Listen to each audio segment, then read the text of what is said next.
to the phones calling from an 816 area code. Who's this? Where are you calling from? Hi, Sam. This is Nate from KC. Hello, Nate. What's on your mind? Hey, I appreciate the trip down memory lane playing that Glenn Beck clip.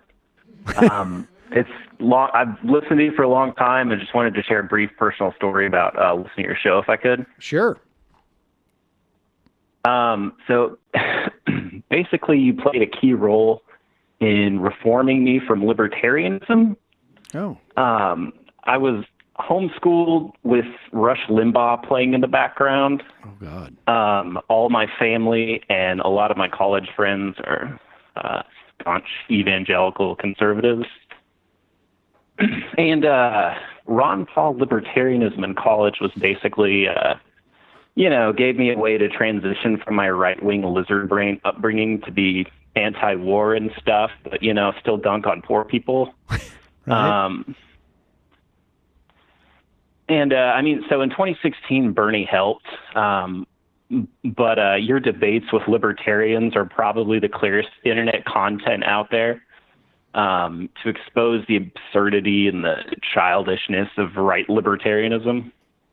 I'm a therapist in community mental health, and literally my salary and workloads and the outcomes of people I expect from my clients, people who have no recourse to survive in the community otherwise, depend on caring about things like Medicaid expansion versus block grants and mental health parity and future public policies like Medicare for all, and not Austin Peterson's jetpacks to fly over Domino's branded sinkholes, and Dave Rubin canceling the postal service so Joe Rogan can ship his chickens on an Amazon drone.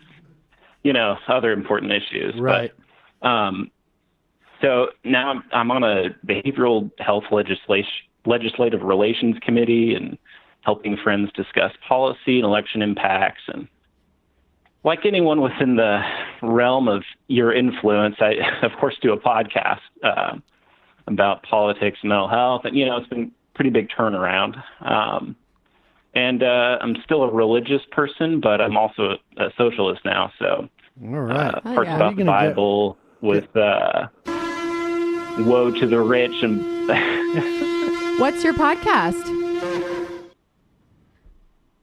It's called Off Baseline. It's about perspectives on social science and society on iTunes. If you want to check it out, thanks for the plug. All right. Cool. Well, thank you. I really, what was it that, was there one moment? Was it sort of a gradual thing?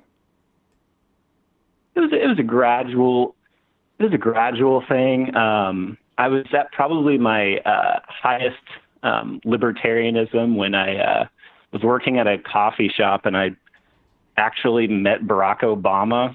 And he came when he was visiting Kansas City. He came in and stopped, and and so meeting him and not, it was a weird sort of moment where all my family and friends were like, using that as an opportunity, like,